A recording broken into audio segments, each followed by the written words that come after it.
Hi, today we are talking to Mark Tworow from Smithers, BC. Mark is our featured artist for July-August, our summer issue 2025. Welcome, Mark. Thanks for having me. Oh, you're most welcome. Can you tell us a little bit about your background, where you grew up, and how you first became interested in art? Sure.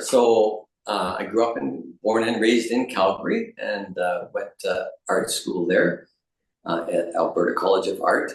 Graduated in 1991. My growing up years, I'd sort of done a fair bit of art, drawing, etc. But yeah, really got into painting in art school. And what drew you to landscapes in particular as your subject matter? Well, I mean, I really like working in abstractly as well, but don't do very many of them. I find that like the landscape provides one the structure of the painting so that I can work pretty abstractly at times with that structure that the landscape's giving me. And two, I find that it it connects with people maybe more easily than abstract art. A lot of people are sort of they get lost trying to understand abstract work. It shouldn't be complicated, but for some people it is. And so I just find that landscape speaks to people, and as an artist, that's one of the things I'm hoping to do is to speak to. Mark, who are some of the artists who have influenced you over the years? There's a lot. I mean, as a Canadian painter, painting landscapes, of course, the Group of Seven. If I was to pick out a favorite of them, it'd probably be Lauren Harris. I like how he has, especially sort of in mid-career and on, sort of simplified the landscape into these really geometric forms. He's one of my favorites as well. Yeah, but and then after that is a long list. Some of them abstract painters. Wolf Kahn is, I don't know if you're aware of his work, an American painter that sort of paints really brightly hued colors. So he's one of my favorites. Richard Diebenkorn is another.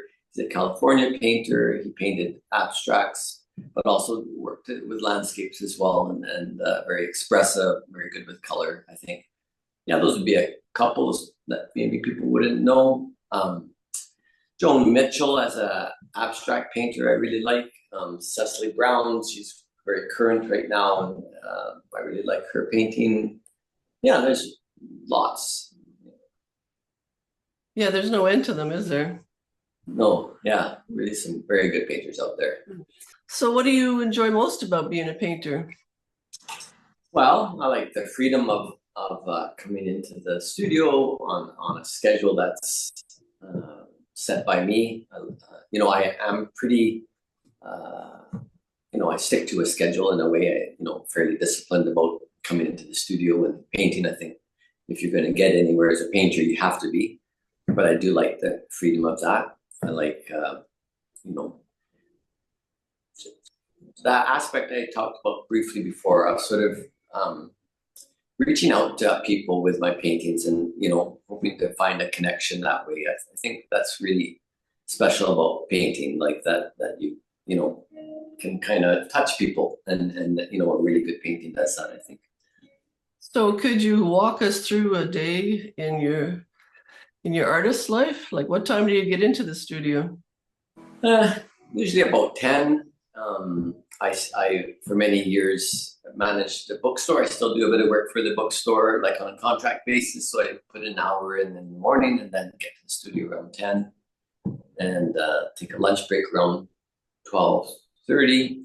When I get into the studio, there's usually a bit of quiet reflection, like just kind of looking around. What am I going to do today? I usually have 4 or 5 paintings on the go at one time, and sort of seeing what I feel like working on or what maybe needs to be done. Sometimes there's a deadline too, so it's so just spending a little bit of time kind of reflecting and then get at it and start painting. Of course, there's all the things that you have to do as a painter that isn't brush to canvas. There's sort of prepping a canvas. There's at the moment getting the show ready to go to Hazelton, and so there's all the work of putting the hardware on for hanging, and there are all these other things, social media, of course, you know. Well, that's how I found you, was on social media.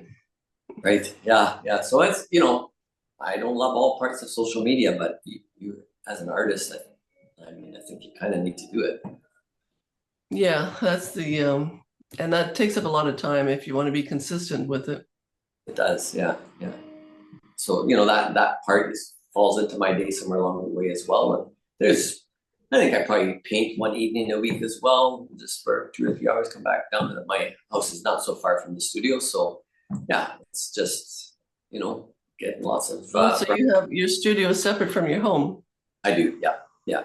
I tried out the home studio for a little bit and too many distractions there for me, too many reasons to wander off. So the separate studio works very well for me. So what advice would you give to emerging artists who are drawn to landscapes and or abstraction?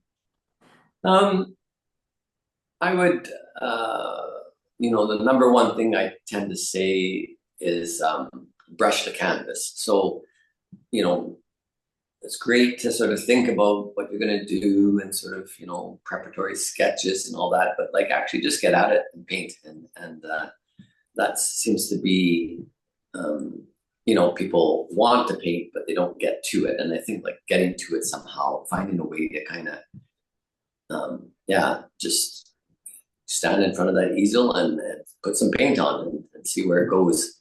The other thing that I found very helpful when I wasn't painting more or less full time is to schedule a time where you're saying, you know, whether it's all you got is one evening to sort of say from 7:30 to 10, I'm gonna paint and schedule a time to do that. Like if you're kind of waiting for a sort of time to open up, it often doesn't. So if you're kind of wanting to, you know, really get into painting, find a way of scheduling some time to do it.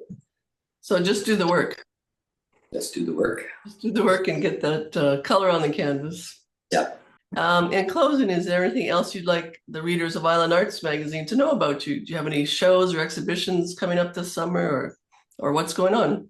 I keep an open studio here in Smithers, so if anybody's up this direction, like drop in and visit, you know, check out where I am on the website and then come by. And I really love visitors. I love just talking painting with people and and I don't get out into the outdoors and, you know, get your inspiration. Okay, well, thank you, Mark, and I appreciate you taking your time. And thank you so much for including me. It's really, I appreciate that. It's an honor. you're very welcome. If you like our videos, hit the like button below and subscribe to our channel.